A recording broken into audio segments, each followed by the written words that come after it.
This is so important because we are talking about the future of the planet.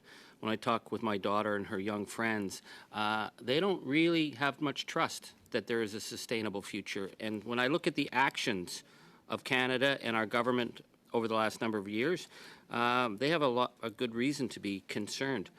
The Prime Minister in 2016 went to Paris and said Canada's back on the international stage. People believed him. And yet the Environment Commissioner says we become the outlier of the G7, and we have failed on every single target. When he went to COP26, he announced the emissions cap, but we learned the other day that he just, the first announcement of the emissions cap to the Net Zero Advisory Committee was the very day he was making the announcement. So, Mr. Klein, I'd like to ask you, the Prime Minister is committed to this emissions cap, yet Canada's energy regulator is boasting an increase of at least 1 to 1.2 million barrels a day in the coming years. While the rest of the world is supposed to flatline or decrease production, our government's agency is predicting huge increases. How do we square that? It can't be squared. Thank you for your question, Mr. Angus. It can't be squared. I was heartened that the minister seemed to push back a little bit on that report to say that we need our own regulator to be giving us pathways that align with what the science says where we actually need to go. And we haven't had that yet.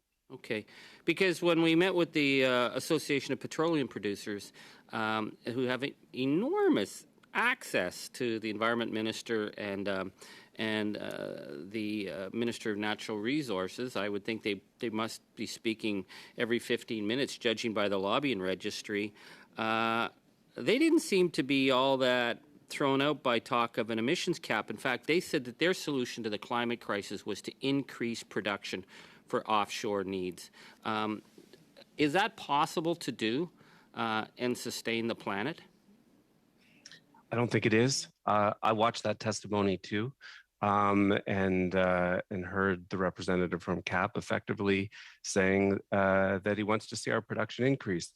In many respects, I think our governments are caught in a bit of a prisoner's dilemma. You know, everyone purportedly wants to do the right thing, and they're afraid that if they actually start to tackle production, somebody else will consume that space.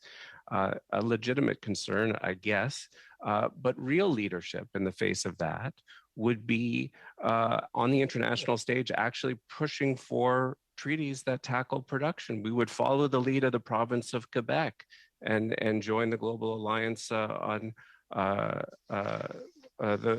Beyond Oil and Gas Alliance. We would join efforts for an international fossil fuel non-proliferation treaty. That would be how we would signal that we're actually approaching both the demand and the supply side of this emergency. And instead, I listening to your previous testimony, not today, but on other days, and sticking with this prisoner's dilemma idea, I mean, it almost feels like mob bosses cajoling their good fellows to not cooperate, and that's we need to be taking this in a different direction. Well, I think what concerns me is that we get presented here at Natural Resources. We're all partners. We're all in this together, as my liberal friends say. And yet, what it seems is that we're being told we can drink our way to sobriety here. And so the question of emissions versus production, I asked the Net Zero Advisory Panel, I mean, these are the people advising the minister. How is it possible we can be talking about a 1 million barrel a day increase while claiming we're going to do massive reductions? And the Net Zero Advisory Panel seems to think that the question of emissions versus production is an artificial question. How can it be an artificial question when we have never, ever shown any capacity to lower the emissions as we're increasing production?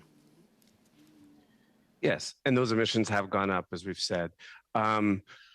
I also found that testimony somewhat frustrating, and that's why in my testimony earlier I was saying that within the authority of the federal government, we effectively do need to be speaking about production. I want to get to that because we're not talking about production to lower gas prices in Canada. We are talking about a massive increase in production to sell overseas. And that becomes much more possible through the Trans Mountain Pipeline, which Canadians, I don't know, did we spend 15 and we spent $18 billion? This is public money that allows the export offshore. And we've been told time and time again, I think Professor Jacquard told us that it was not scientific to count emissions when we burn bitumen in China, that just doesn't make sense. The fact is that our emissions from offshore is more than all the emissions in Canada today. What role does the TMX pipeline play that this government is committed to in ensuring that this industry will continue to increase production because they can move it offshore and it won't be counted on the GHG emissions ledger sheet?